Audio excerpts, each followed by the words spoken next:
अयोध्या में हो रहे राम मंदिर निर्माण से हर देशवासी के मन में उत्साह है। सुप्रीम कोर्ट के आदेश ने हर अयोध्यावासी साधु संतों की आस्था को नया आयाम दिया है। यह हर सनातनी की जीत है। इन दिनों अयोध्या में तेजी से विकास हो रहा है, हर किसी को रोजगार भी मिल रहा है। वहीं करोड़ों रुपए के बजट से अयोध्या को अलग रूप दिया जा रहा है। यह बात जन सेवक क्रांति पार्टी के राष्ट्रीय अध्यक्ष अंकित अलघ ने कही। वे अयोध्या में श्री राम लला के दर्शन करने के बाद गुड़गांव लौटे थे और कार्यकर्ताओं को प्रसाद वितरण कर रहे थे। इस अवसर पर उन्होंने कहा कि जिस तरह से अयोध्या में विकास हो रहा है, उसी तरह से पूरे देश में विकास होना चाहिए, तभी राम राज्य की स्थापना होगी। अंकित जी, आप अयोध्या होके आए हैं, क्या संदेश लेके गए थे और क्या आप वहाँ से करते हैं? देखिए, अयोध्या में भगवान श्री राम के दर्शन करने गया था। हालांकि जो रामलला की मुख्य मूर्ति रहेगी वो 22 जनवरी को स्थापित होगी, उसमें प्राण प्रतिष्ठा होगी। लेकिन मैं अयोध्या नगरी गया लोगों से मिलने, लोगों के भाव को जानने और उन साधु संतों से मिलने जिन्होंने बहुत संघर्ष किया था, उनके जो वंशज हैं वहाँ पे मौजूद, उनसे मिलने गया था। तो काफ़ी अच्छा लगा अयोध्या जाकर के। करीब 500 सालों के संघर्ष के बाद जो है दोबारा से मंदिर की प्राण प्रतिष्ठा हो रही है, श्री राम की मूर्ति की स्थापना हो रही है जी। तो आपने वहाँ पे क्या देखा, क्या अनुभव किया, लोगों के क्या विचार देखने को मिले? देखिए, अयोध्या नगरी के जो लोग हैं उनकी कहीं ना कहीं जीत हुई है और हम सनातनियों की जीत हुई है कि जो एक राम मंदिर के लिए एक केस सर्वोच्च न्यायालय गया था, उसकी जो फैसला आया और उस फैसले से पूरे देश को खुशी मिली।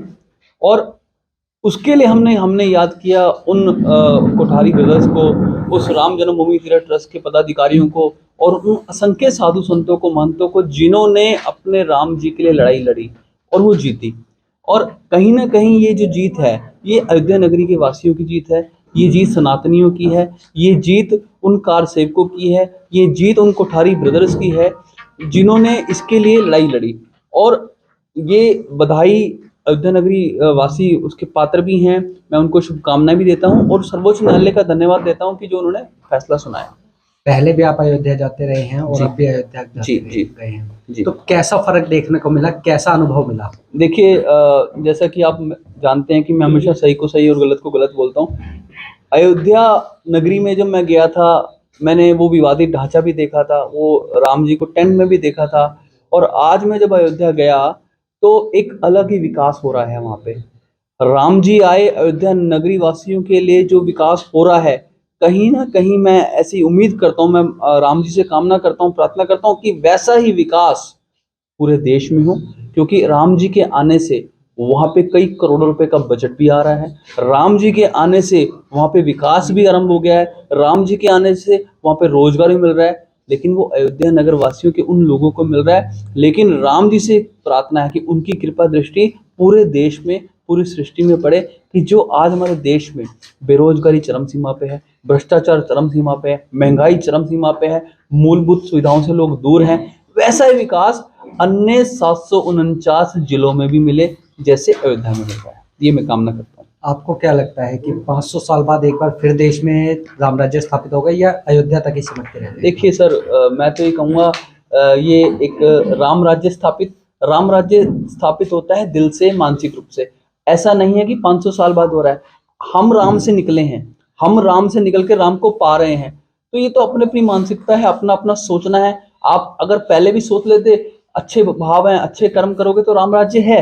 राम के जीवन को, के आचरण को अपने जीवन में उतारना, वो राम राज्य है। ऐसा नहीं है कि मैं आज राम जी की क्या पूजा करूं और साथ में मैं गलत काम करूं, तो राम राज्य कैसे होगा?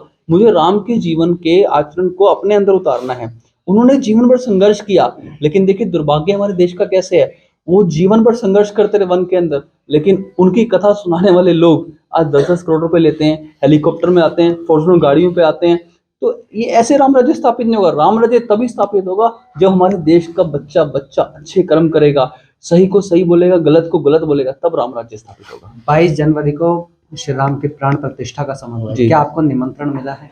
देखिए, मैं तो ये कहना ही गलत होगा कि निमंत्रण मिला है। राम मंदिर बन रहा है, हमारा मंदिर है, पूरे देश का मंदिर है, निमंत्रण की आवश्यकता नहीं। लेकिन कुछ प्रोटोकॉल्स होते हैं। उस दिन जो प्राण प्रतिष्ठा का समारोह किया जा रहा है, वहाँ पे कुछ वीवीआईपी लोगों को निमंत्रण दिया गया है और मैं तो ये कहूँगा थोड़ा सा वहाँ के लोगों का दुर्भाग्य है कि वहाँ पे कर्फ्यू लग रहा है, उस दिन वो प्रोटोकॉल है, वो घर से बाहर नहीं आ सकते।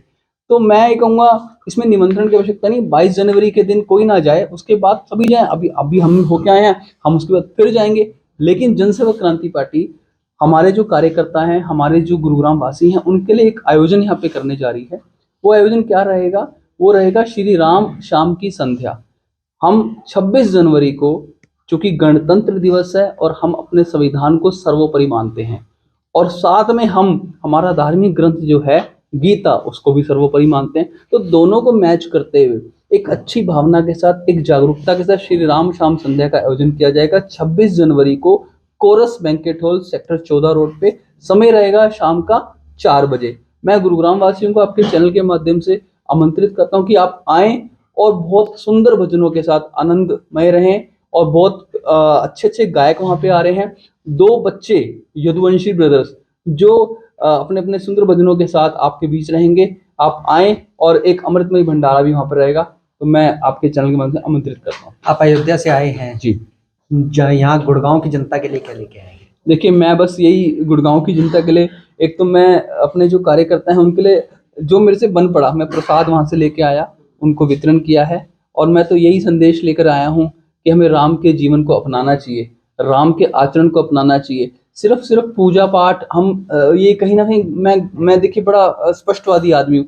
आप राम की पूजा तो करते हैं, लेकिन दूसरे को गाली देते हैं। आप राम के नाम पे दूसरों को बहकाते हैं। आप ये बताइए कि राम का जीवन कैसा था, उनके जीवन को अपनाएं, ये बहुत जरूरी है। बहुत बहुत धन्यवाद। दैनिक सवेरा के लिए गुरुग्राम से अनुज पांचाल की रिपोर्ट।